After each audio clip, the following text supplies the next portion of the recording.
Hello, everybody. Seattle Mike Fights with Friends, and I am honored to be here today with one of the great pioneers of our sport, the legend, Jeremy Horn. How are you doing, my friend? I'm doing well. Thanks for having me. Well, thanks for being on here, man. We were just talking for a second before we went live about how, we're old school fans, and I was watching since we had the old VHS tapes, and Yeah. and you've been around since the beginning. Over 120 fights, I believe. Yeah, I've got quite a few. I like to fight. Sure Dog has you at about 120 fights. Do you even know how many fights you've had? Yeah, I think it's probably about 160, maybe 170. There's so many there's so many organizations back then that there really wasn't much of a commission. And if there was, a lot of the organizations didn't report to them. So I had a few years there where I would fight, pretty much any Uncle Bob that wanted to throw together a cage and some opponents, get a little crowd. So I'm sure there's a bunch that are missing there. Yeah, I've had Shoney Carter on the show, and he's got some similar stories and trying to find videos of some of his old fights. Yeah, like I've been fighting basically since before they were keeping records of fights. So they went back and they got a lot of the early ones, but I'm sure there's lots in there that got slipped through the cracks. Yeah, I'm sure it was a lot different. And how long were you fighting before your matches were under, what we consider the current rules, I guess? Did you have quite a few no hold bars? Well, so it varied a little bit because the sports were kind of in a state of fluctuation. So my first fight, there pretty much no rules, no gloves. And then in my second and third fight was for Monty Cox, and he required gloves and rounds and time. So he had more like that. But then there were a lot of fights that we would then go back to no gloves. And then I think in my seventh fight, it was in the UFC against Frank, where they required gloves. Yeah. So I mean, it went back and forth quite a bit. So as far as like it's hard to put a timeline on when it was under the modern era, because it was such a gradual creep of establishing a set of rules. So have one fight with headbutts and no gloves, and then another fight with, no striking on the ground and you got to wear gloves. So, kind of a mess. What do you think of today's rules? I mean, are you pretty happy with them? Would you allow some of the old things that were, allowed back in the day? Like what? Well, so first of all, I mean, I understand that for the sport to progress as a fan-friendly sport, there has to be some rules implemented. But it is clear to me that the sport is now leaning heavily towards favoring strikers. Like, we've got a 5-minute round, and in that 5-minute round, you'll get 2 or 3 stand-ups or separations if you're stalling. Yeah.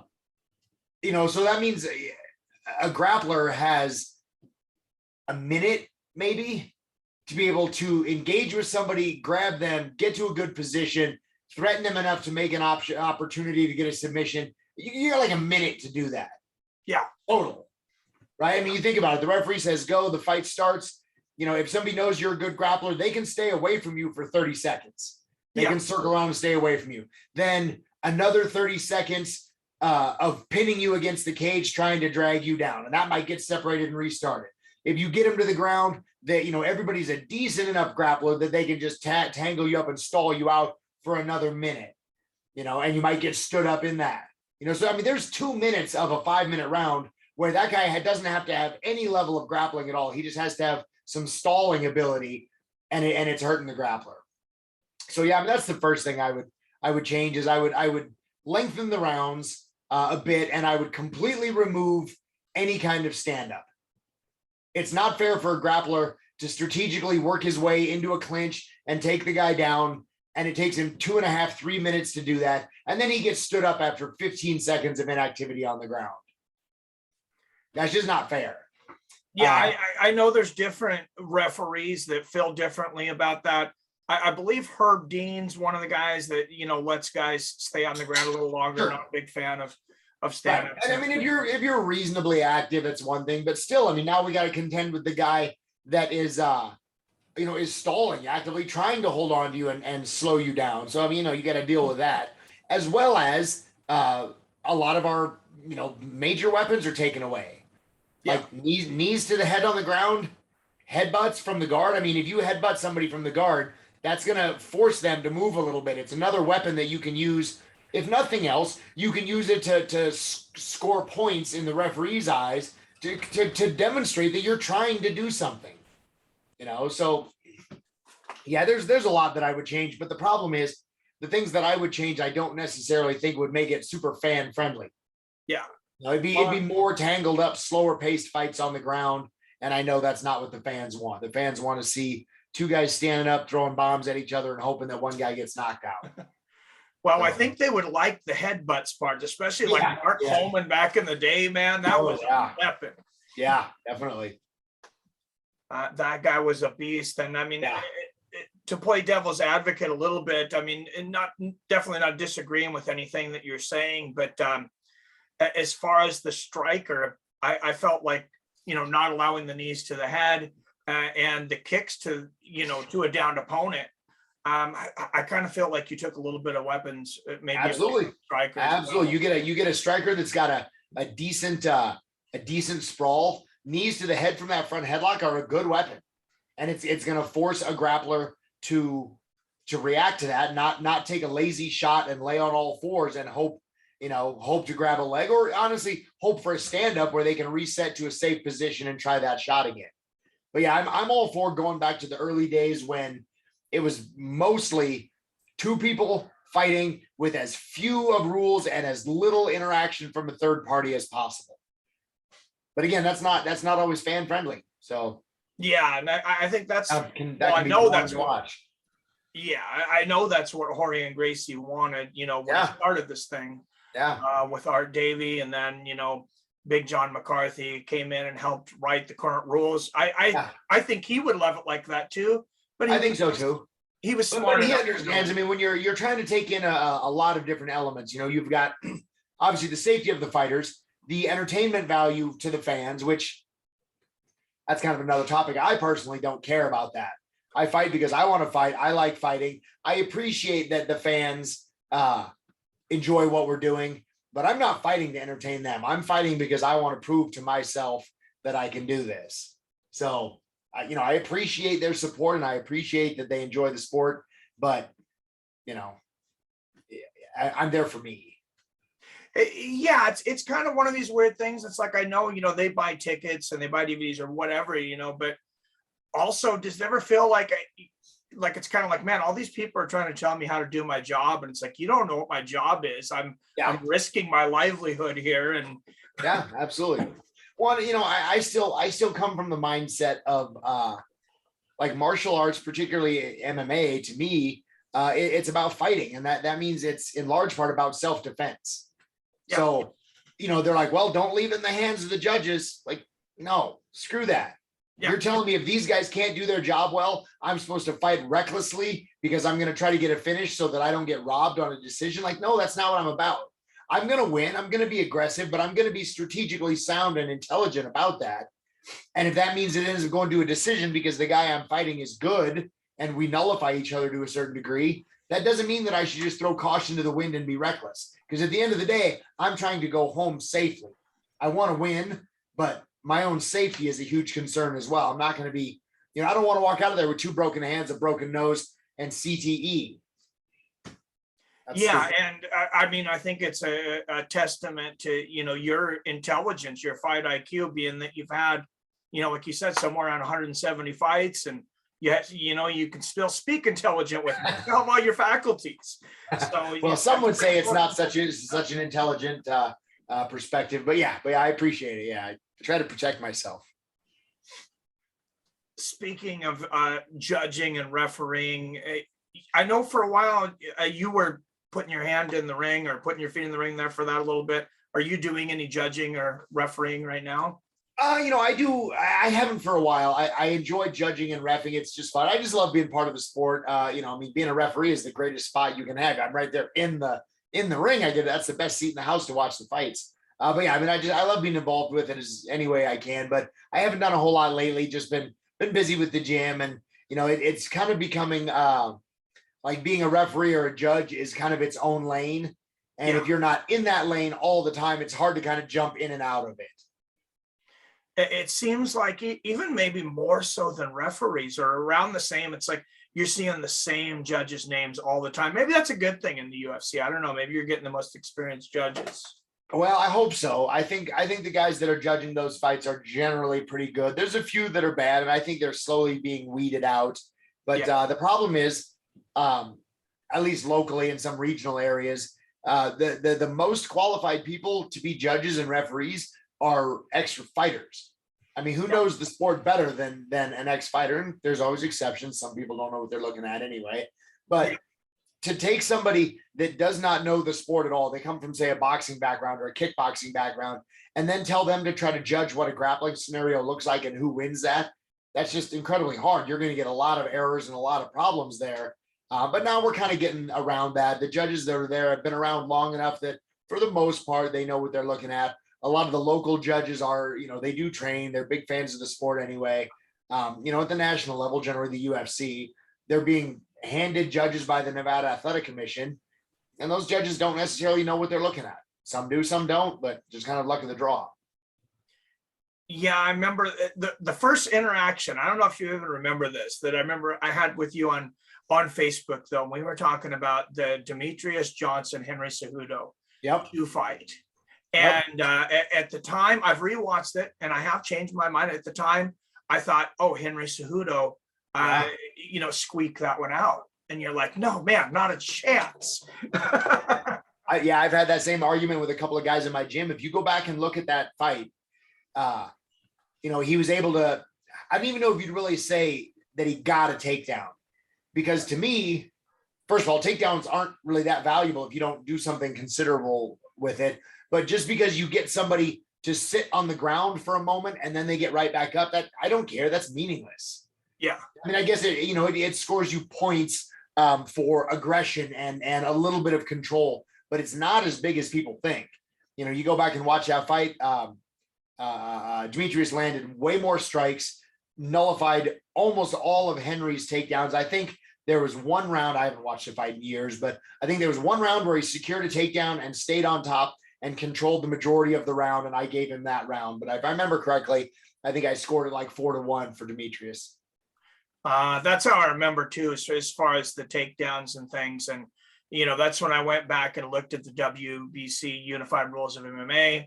Yep. And, so many people, don't even know exactly what they're looking for. Even commentators in the last couple of years, some of them actually came out, and I'm, credit to them for being honest, saying, hey, I didn't actually know what the judges were looking at.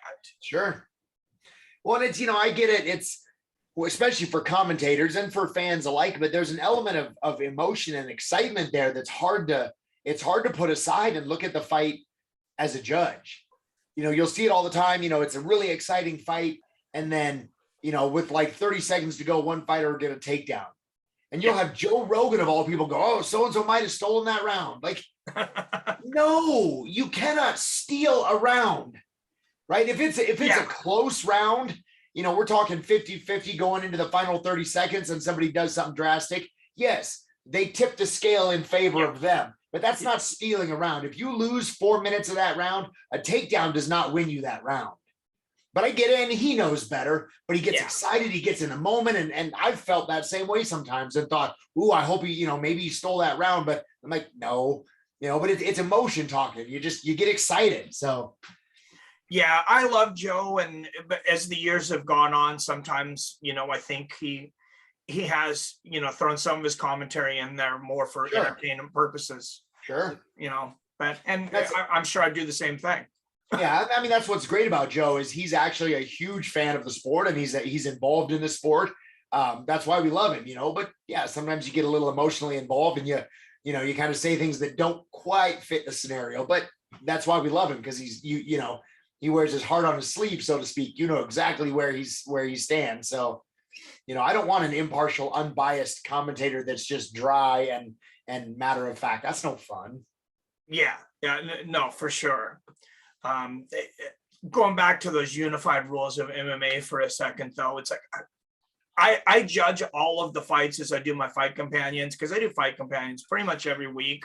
Nice. I don't have the formal training. I've talked to her being a little bit about it. One of these days I'm going to take his class, but I do take it pretty seriously. Sometimes I don't know what rules they're going under though, because of the commission, especially with the hand down for a knee to a downed opponent. Sure. Yeah, that's a tough one, but that should deal a bit more with like whether or not somebody gets penalized or something is illegal. As far as judging the fight goes, it's one of those things that should be simple but difficult. It's a simple concept, Yeah. right? But to really decipher that can be hard. That's I teach firearms instruction a lot too, and it's the same thing. I don't know if you're familiar. Do you shoot at all? Yeah. So it's the same idea. Yeah. Like shooting a gun is quite simple. You put the sights where you want the bullet to go, and you pull the trigger without moving the sights. It's very simple. It's incredibly hard to do. Yeah. So I think judging fights is the same way. So the goal is to decide who won the fight. Well, there's a couple ways you can do that. I mean, who executed the technique better? Who came closer to ending that fight? Where the fight was, on the feet or on the ground, that can factor in which skill set gets more credit. One thing that I've always tried to do is there's two things I look at. I ask myself, number one, which one of them came closer to ending the fight, and which one would I rather be at the end of that fight? Yeah, I think that's a good way of putting it, and especially like damage. I mean, they say put an emphasis on damage. Yeah, which probably kind of speaks to the DJ versus Cejudo fight we were talking about. But yeah, and it speaks to who came closer to ending the fight. If one guy is really banged up and beat up, but he's still in there and he's still fighting back, sure. But the damage that he suffered definitely is closer to him quitting than the other guy. So yeah, that's the thing. It's a tough job, but I think if more people were educated in it, it would definitely be better for the sport. That's for sure. Oh, for sure. Just on judging, I did have one more thing I wanted to run by you. The Aljamain Sterling Petr Yan fight. Yeah. I thought Aljamain won that convincingly, and it's like I'm watching some of these, and it's like, when are we going to see more 10-8 rounds? Because I thought there was at least one, if not two, 10-8 rounds in that match. Well, so here's one of the problems that I have with that is I saw the fight, I watched it live, but I watched it as a fan. I haven't gone back to rewatching it. I was just watching an exciting fight. I really don't know, like you, I've heard the controversy. He won. People say he shouldn't have. I'd have to go back and like put my judge's hat on and watch it again more closely. So, yeah. Are you surprised? I would say though, a decent amount of the time as to how little 10-8 rounds are being thrown out. And I mean, do you think that the rules call for more 10-8 rounds? Well, so that's a hard subject. There should be more 10-8 rounds, but it's hard to figure out what a 10-8 round is, or it's hard for some people to figure out what a 10-8 round is, because we take the 10-point system from boxing, and basically, both guys are even. If one guy wins the round, it's 9. If you get a knockdown, it's 8. If you get 2 knockdowns, the fight's almost over. Yeah. Right. So like a 10-7, you don't see very often. And so even with one knockdown, a 10-8 round means you got hit hard enough that you're hurt bad. The fight could potentially be close to over. And not always, but that's generally the case. So you take that mentality over to MMA, and people want to take a 10-8 round, and that means the fight is almost over. Somebody got hurt bad enough. Somebody was in such a dangerous position that the fight was almost over. And that's not necessarily how it doesn't have to be that way. If you want to start giving people a little bit wider berth for rounds that are draws, and that's really what it boils down to, is you're saying that fight was really, really close. Yeah. Right. I mean, in boxing, it's the same way. A really, really close round goes 10-8 or 10-9 for one guy, and a lopsided round goes 10-9 the other way. It's the same thing. If one guy wins by a wider margin, he still gets a 10-8, or 10-9 round. And that's what they're complaining about. They're saying, hey, this guy won by a large margin, this guy won by a small margin. Those should not be the same score. So yeah, a 10-8 round would fit that. But I also think that I mean, we can expand that all the way down to like, I mean, I don't know, make it a 5-point system and go from 5 to 0.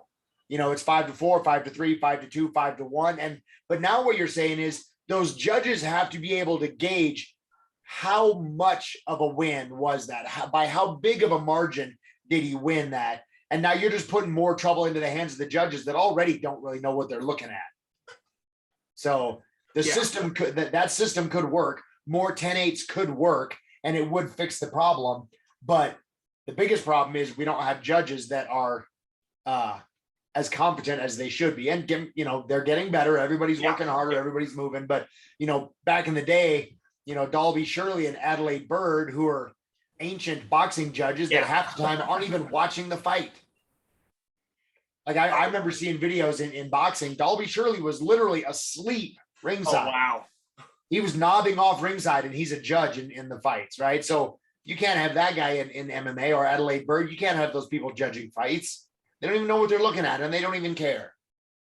Oh, yeah, no, I agree. And I think it was Rogan, or Rogan was talking about somebody else, and I think they were asking, it might not have been Adelaide Bird, but if it wasn't, I apologize. But it was a female official at the time, and he was asking if she knew what the submission was that the other fighter was going from, and she did not.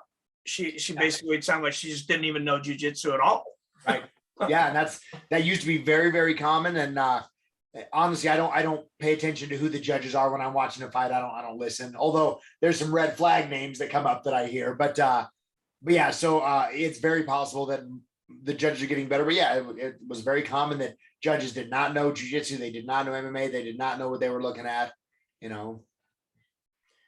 Seems like the bar is a lot bigger for referees, because you've seen even some of them pulled off, and I have a lot of admiration for several of the referees, especially in the UFC. I think there's a lot of them that do a really good job. Yeah. And I think the biggest thing is again, they have to know the sport. They have to know what they're looking at. And they've got to make a lot of hard decisions on a snap moment. And so yeah, they do the best they can. And the more you do it, the more you'll make good decisions. And I think it's in part at least because, like, you can take generic fighter A and generic fighter B and apply a set of rules to them and say, okay, when I see this happen, I'm going to stop the fight, right? But when you're somebody like Herb Dean, then not only has he reffed for a long, long time, or John MacArthur, any of the high level, common referees, they've been reffing for a long, long time. But not only that, they've been reffing these same fighters for a long, long time. How many times has Herb Dean reffed a fight for Glover Teixeira? That's true. Or at least been intimately involved with that scenario. So now, not only does he understand these are pro fighters, they're tough, they're at the top of their game, but I know this guy personally. I know how tough he is. I know how he fights. I know what it looks like when he's hurt. I know what it looks like when I need to protect him. So you get better and better at making those decisions as you get more experienced in the sport, but also more intimately involved with the fighters that you work with all the time. Like, do you have kids? Yeah. Okay. So when your kids say, Dad, I don't want to go to school today, I'm sick. Right. You know if it's true or not. Yeah. But if somebody else's kid says that to you, you're like, I don't know. Yeah. I don't know that kid. I don't know how he lies. I don't know how he acts. I don't know what he looks like when he's sick. You do for your own kids because you're around them all the time. It's the same thing with referees and fighters. They referee that fighter enough that they know what they're looking at a little more intimately than generic fighter A. Yeah, for me, usually it was if my daughter didn't want to go to school, I said, well, we'll probably go into the hospital. And if it was my son, it was like, get your clothes on and move your ass. Sure. Yep, exactly. So, but big fights coming up this weekend. UFC 275. I do want to get your thoughts on Yuri and Glover. Yeah, that's a very interesting fight. Prohaska is quite an anomaly. He's aggressive. He's confident. He's good. As of yet, he seems a little bit weak on the ground, and because of the trend in the sport, nobody's really trying to exploit that. I think if Glover tries to stand up with him, he's going to be in trouble. He's a little bit slower. He's a little bit. Yuri's got a little bit more length, longer fighter, rangier fighter. I think if Glover fights smart and takes him down, he could make that an easy night. I could be wrong. Maybe Yuri's great on the ground and nobody's tested him. But I ran across his fight with Dominic Reyes the other day. And Dominic was able to take him down and get on top and get to a decent position. And Yuri got away from it, but he got away from it with just power and explosiveness. Yeah, exactly. And like the way he was moving, it demonstrated that he wasn't really making the best choices. He looked like he wasn't super experienced on the ground. But that's kind of the trend in all of the sport today is guys are just mediocrely capable on the ground. They've got good defense because they know all you got to do is tie somebody up for a short amount of time. And you're probably going to get stood up or the round ends. So, yeah, I would like to see more high level jiu-jitsu in the fight game, but the rules just don't favor it. Yeah, I did rewatch that fight just within the last couple of days to do a breakdown video, but I watched Yuri back in Ryzen, those 2:00 in the morning shows. Yeah. King Mo Law's a pretty good wrestler. Yes, he is. Yeah. He dealt with that pretty well. I was surprised that Dominic was able to take him down so easily. I don't know if he didn't expect it because Reyes is mostly a striker. Yeah. But, well, so it's not just the takedown because I think a good athlete can defend takedowns fairly naturally, but once you're on the ground, it takes skill and knowledge to do well.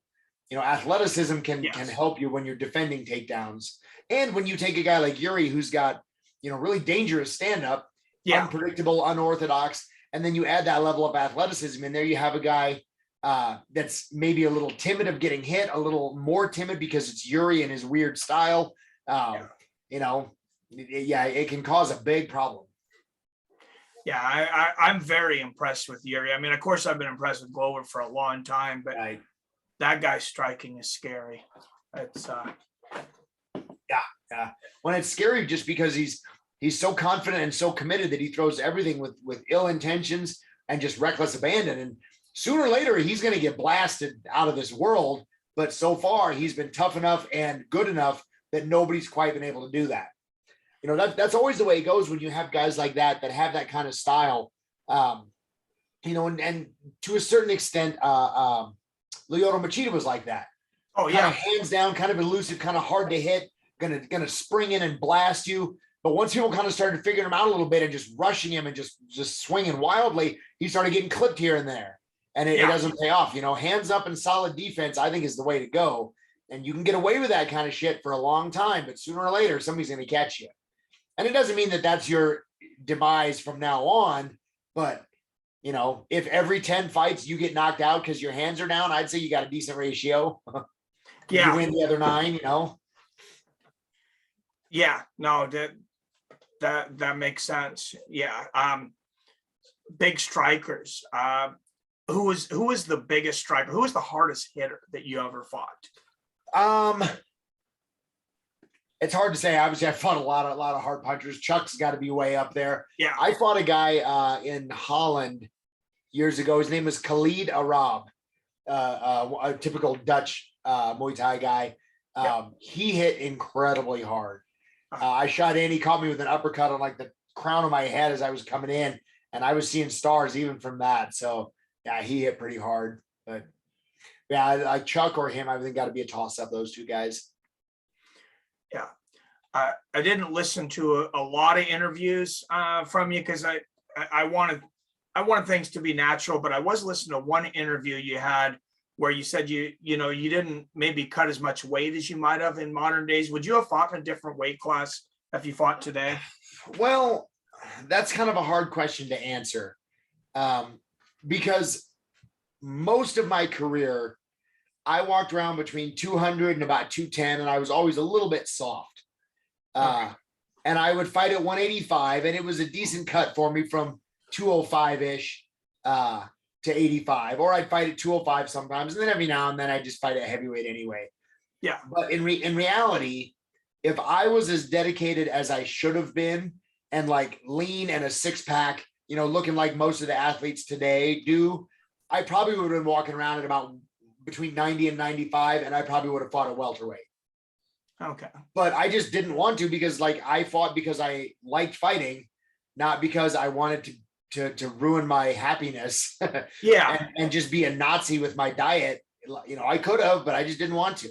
Yeah. So, And personally, I'm not a big fan of the huge weight cuts. yeah. You know, if I talked to Sam Alvey, you know, he's a great guy. I'm friends with him, and I want to say he cut, it was either, I know it was at least 45 pounds in like Oh my God. days.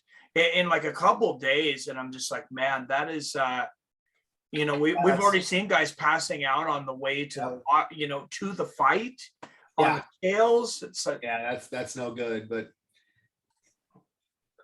yeah, the whole weight cutting thing is a difficult issue. Everybody wants to get rid of it, but nobody wants to suffer the consequences of giving away potentially weight to somebody that does.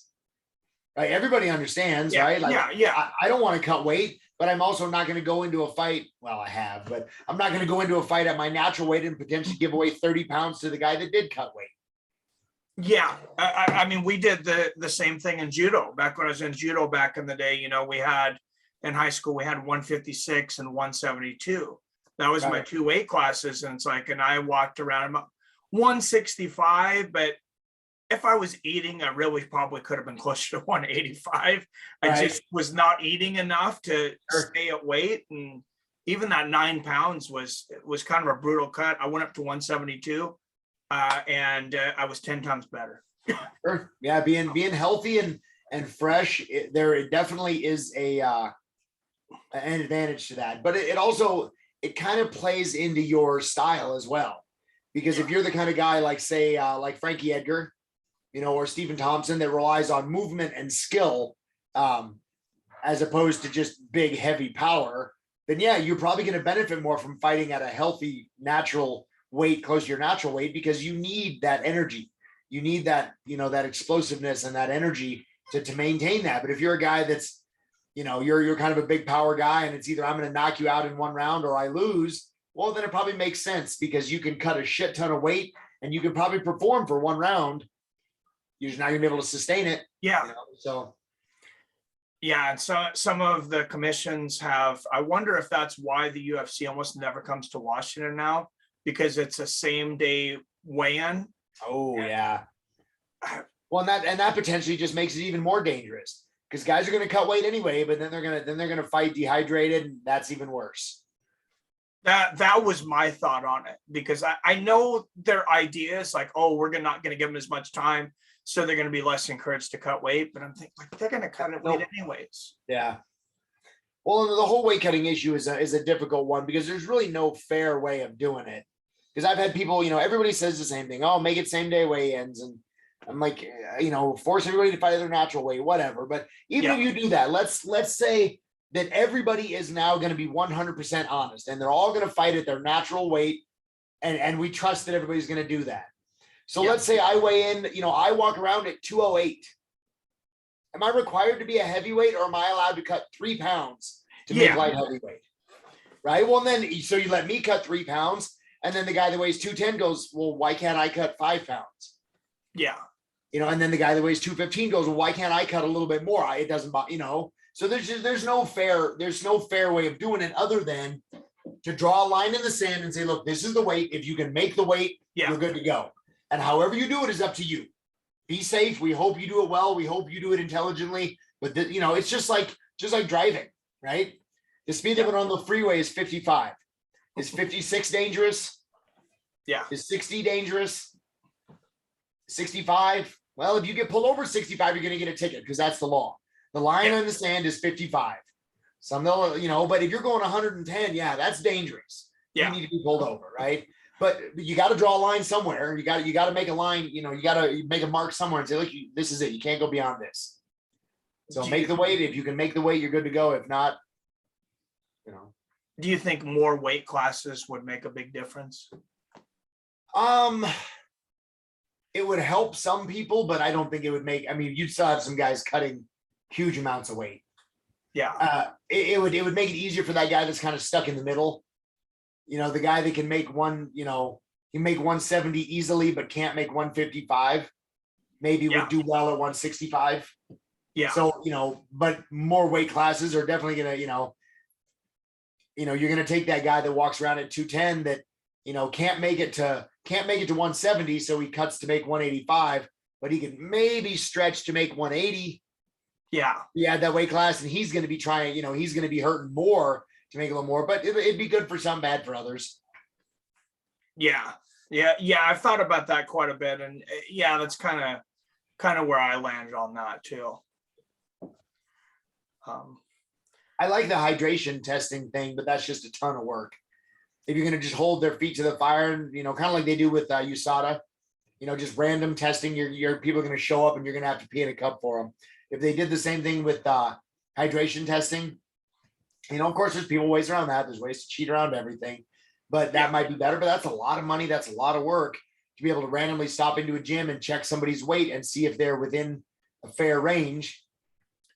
Oh, absolutely. And speaking of USADA, I mean, I can't imagine back in the day how many guys that you fought and you just looked at them and hey, there's no way that guy's natural. Yeah, that never really bothered me though, because I've always felt like the more skilled fighter is going to win. Like more muscle doesn't help you. Yeah. Yeah. And the one thing with ONE FC I'll mention, you probably know this, maybe most people don't know this, but when ONE FC started doing the hydration test, that's because they had a fighter that died from a weight cut. I think I do remember hearing that. Yeah. I There's can't been a few I know I thought it was Korea. Maybe I'm mistaken, but yeah, I remember a Korean fighter, I think it was, died from cutting weight.